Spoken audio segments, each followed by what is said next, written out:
जब झूठ ने सच का रंग धो दिया और हरिपुर की रातों ने सच्चाई का आईना दिखाया, तब इंसानियत और दमन की जंग में हर किसी का चेहरा बेनकाब हो गया। हरिपुर के कच्चे रास्तों वाले पिछड़े मोहल्ले में लकड़हारे रहीम की झोपड़ी खड़ी थी। वह सुबह सुबह जंगल जाता, दिन भर कुल्हाड़ी चलाता, शाम को बेचकर लौटता और सीधे बिस्तर पर सो जाता। रहीम की पत्नी जोया उस गांव की सबसे हसीन महिला थी। दूध सी गोरी, गुलाब से होंठ, आंखों में गहराई की चमक। उसकी सादगी में राजकुमारी जैसी शान थी। पड़ोसी सलमान मोहल्ले का नाई था। उसकी बीवी राबिया भी कम हसीन देखकर रानियां भी शर्मा जाए। रहीम और सलमान अच्छे दोस्त थे। एक रात दोनों ने शराब के नशे में शैतानी ख्याल सोचा, क्यों न एक रात के लिए बीवियां बदल लें। यह बात मजाक शुरू हुई, लेकिन धीरे धीरे जहरीला इरादा बन गई। रहीम और सलमान ने अपनी अपनी पत्नियों को धोखे से हवेली बुलवाया। फिर वह हुआ जो नहीं होना चाहिए था।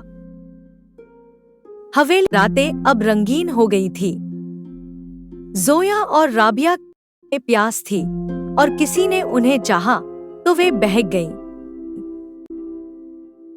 रातों का यह खेल जारी रहा। रहीम और सलमान समझते थे कि यह सब सिर्फ मजा है, लेकिन सच्चाई और दर्द अब घुलने लगे थे।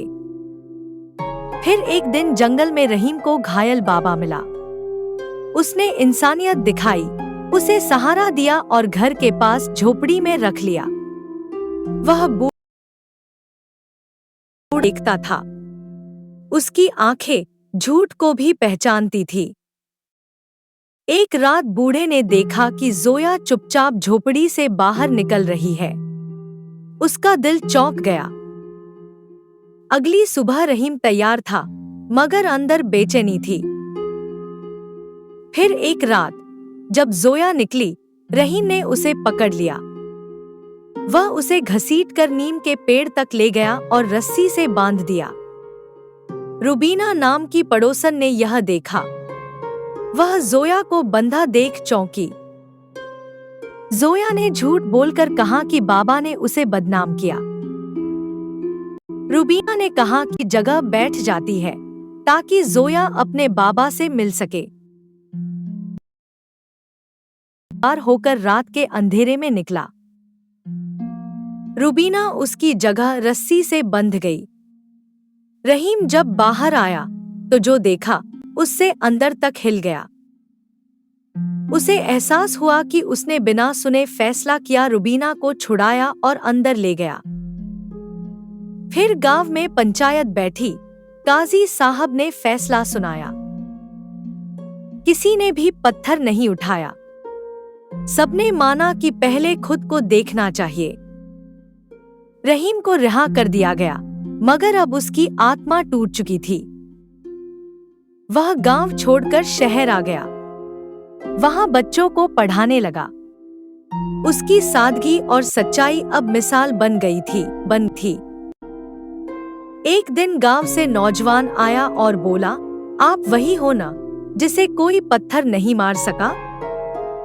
रहीम मुस्कराया, कहा, सच ने मुझे जीना सिखा दिया। जोया जब सच्चाई जानती है तो टूट जाती है। वह पछताती है। जोया ने रुबीना से माफी मांगी, मगर जवाब में रुबीना ने सिर्फ नजरें झुका ली। रहीम से जोया मिलने जाती है, लेकिन वह मिलने से इनकार कर देता है। अब पुराने धागे जोड़ना मुनासिब नहीं। रहीम ने बस इतना कहा। सलमान को अपने किए पर अफसोस हुआ। उसकी बीवी राबिया भी घर छोड़ गई। गांव में सबकी सोच बदलने लगी। लोग हर बात पर जल्दी फैसले नहीं लेने लगे। बाबा करीम एक दिन चुपचाप चला गया।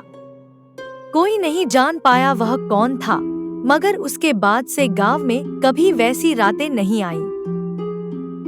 रहीम शहर में अपने छोटे से कमरे में बच्चों को पढ़ाता, कहानियां सुनाता और इंसाफ की बातें करता। उसकी एक बात मशहूर हो गई थी, जो इंसाफ चाहता है वह खुद को पहले ईमानदारी से देखे। एक स्कूल ने रहीम को बुलाया। उसके भाषण में बच्चों को बहुत प्रेरणा मिली। रहीम को इंसाफ का आईना अवार्ड मिला। मंच पर खड़े होकर रहीम ने कहा, कोई बड़ा आदमी नहीं, बस एक भूल का शिकार था। तालियों की गड़गड़ाहट के बीच उसकी आंखें नम थी। फिर एक दिन गांव से एक लड़की आई, रूबीना की बेटी। उस माँ ने आपकी कहानी हमें सिखाई थी। आप हमारे हीरो हो। रहीम ने उसे किताब दी। हर रात के बाद सुबह होती है। हरिपुर में अब एक बोर्ड लगा था, पहले खुद को परखो, फिर किसी पर पत्थर उठाओ। जोया गांव के मंदिर में सेवा करने लगी थी। वह अब एक बदली हुई औरत थी। रूबीना की इज्जत गांव में से समझदार और निस्वार्थ महिला मानते। सलमान अब अकेले रहता और अपने बाल काटते वक्त अतीत को याद करता। एक दिन गांव में नाटक खेला गया। हरिपुर की रातें, दर्शक भावुक हो उठे। रहीम को दर्शक दीर्घा में देखकर सबने तालियां बजाईं। नाटक के बाद बच्चों ने उसे घेर लिया। किसी ने पूछा, क्या ये सच की कहानी थी? रहीम ने मुस्कुराकर कहा, यह हर उस इंसान की कहानी है जो खुद से नजरें चुराता है। वह धीरे धीरे भीड़ से निकल गया, जैसे कहानी का किरदार नहीं, एक साया था। हरिपुर के लोग अब रिश्तों को समझने लगे थे। आंखें अब जल्दी भरोसा नहीं करती थी, पर दिल इंसाफ जानने लगे थे। गांव की औरतें अब एक दूसरे से दिल की बातें करती। रूबीना का नाम सम्मान से लिया जाता। जोया एक दिन मंदिर के सामने रहीम को देखती है, मगर कुछ कह नहीं पाती। रहीम पलट कर देखता है, फिर चुपचाप आगे बढ़ जाता है। जोया की आंखों से आंसू गिरते हैं, मगर अब उसमें पश्चाताप था, अफसोस नहीं। कहानी वहीं खत्म नहीं होती, क्योंकि इंसाफ एक रात नहीं, पूरी जिंदगी मांगता है। अगर आपको यह कहानी पसंद आई हो तो वीडियो को लाइक करें, शेयर करें और कमेंट में बताएं, क्या आप भी कभी ऐसी सच्चाई से रूबरू हुए हैं?